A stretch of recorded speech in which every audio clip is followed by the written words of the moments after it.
और किसके ठीक है, नहीं, संरक्षण मैं में। समझ रहा हूं कि आपको रिपोर्ट जल्दी क्यों चाहिए और उसका निशाना, उसका इशारा किधर है। लेकिन जो बातें आपने कही ना, वहां पर मुझे लगता है कि कोई भी राजनीतिक विश्लेषक उस बात से सहमत नहीं होगा।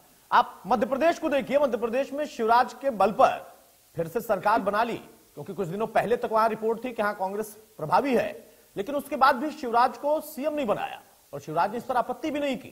ये बीजेपी में ही हो सकता है। यहां पर आपके आकलन जरूर होगा, लेकिन यहां पर भी मनोहर लाल को यह नहीं कहा गया है कि आप दरी और मोटरसाइकिल याद कर लीजिए। उनको लोकसभा के लिए तैयारी करने के कह दिया गया, ऐलान हो गया उसका। तो ये आरोप तो ठीक लगता है कि आप राजनीति में आरोप प्रत्यारोप करते रहिए, लेकिन हकीकत से कोसों दूर है। बहरहाल नेहा, अब यहां पर प्रश्न यह है कि कैंडिडेट उनके भी आ जाएंगे, आपके आ चुके हैं, 4 और आ जाएंगे। सवाल इस बात का है कि उन तमाम कैंडिडेट का नेतृत्व कौन करेगा। इनेलो की पार्टी में कौन करेगा, कांग्रेस और आप में कौन करेगा, और बीजेपी में साफ है कि कौन करेगा। लेकिन रोड साहब कह रहे हैं कि आप अगर मोदी को ही मेन चेहरा मानती हैं तो उसके बावजूद स्थिति ठीक नहीं है।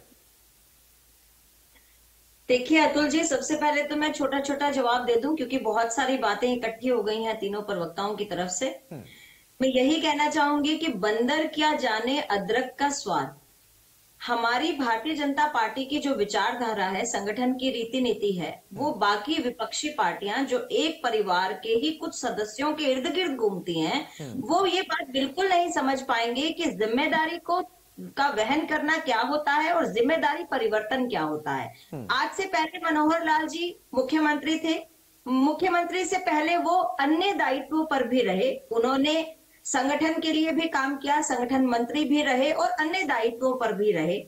लेकिन ये बात कैसे जानेंगे कि संगठन में विभिन्न दायित्वों पर रहने वाले लोग जो है वो भारतीय जनता पार्टी के कार्यकर्ता कहलाते हैं। उन्हें आज कोई भी जिम्मेदारी दी गई है, कल जिम्मेदारी का परिवर्तन भी हो सकता है, किसी और को जिम्मेदारी देकर उनको उससे और बड़ी जिम्मेदारी भी दी जाएगी या उससे छोटी जिम्मेदारी दी जाएगी। ये कार्यकर्ताओं का अपना विवेक है और ये आई थिंक हम पे छोड़ देना चाहिए, भारतीय जनता पार्टी के कार्यकर्ताओं पर ही छोड़ देना चाहिए। इसमें आप आपत्ति ढूंढे, आप खोट ढूंढे, इससे आपकी विचारधारा पता चलती है कि आप अपने घर में ना झांक कर दूसरों के घर में झांक कर और उनका मखौल बनाने का जो आपका इरादा है वो साफ जनता को नजर आता है। दूसरी बात, अंदर की बात सुरेश जी को और जेजेपी के प्रवक्ताओं को मैं बता दूं, 7:55 पर मैं हांसी पहुंची हूं सीधा चंडीगढ़ से। कल भी मैं वहीं थी और आज भी मैं वहीं थी। कबीर कुटीर में मनोहर लाल जी कल थे और सीएम हाउस के अंदर जब माननीय नायब सिंह सैनी जी रूबरू हो रहे थे सभी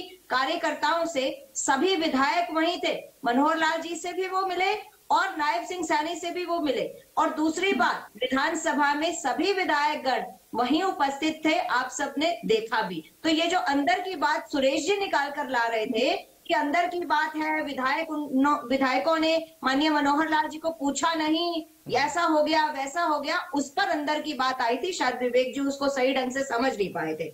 तीसरी बात, कौन से वोट बैंक की बात ये तीनों प्रवक्ता यहाँ पर बैठकर कर रहे हैं। कौन सा वोट बैंक इनका है, मैं इनको थोड़ा सा वोट बैंक का डाटा दे दूं। अतुल जी आप भी ध्यान से सुनिएगा, बहुत लाभकारी डाटा है। 2014 में लोकसभा चुनाव में बीजेपी को मिले 34.7% वोट लोकसभा चुनाव में और कांग्रेस को मिले 22.9%, इनेलो को मिले 24.4%, भाजपा को मिले 6 और बसपा को मिले 4.6%। अब आ जाइए 19 के चुनाव में, जब हमने अपना पूरा कार्यकाल जो है बीजेपी ने विधानसभा भी चलाया और लोकसभा भी चलाया। उसके बाद 19 के चुनाव में कांग्रेस को मिलते हैं 28.4%, इनके लगभग 6% वोट बढ़ गए। क्यों बढ़े? क्योंकि आईएनएलडी के वोट इनको मिले। इनेलो घट गई, जो पहले थी 24.4 पर पहुंच गई 1.89% पर लोकसभा के चुनाव में।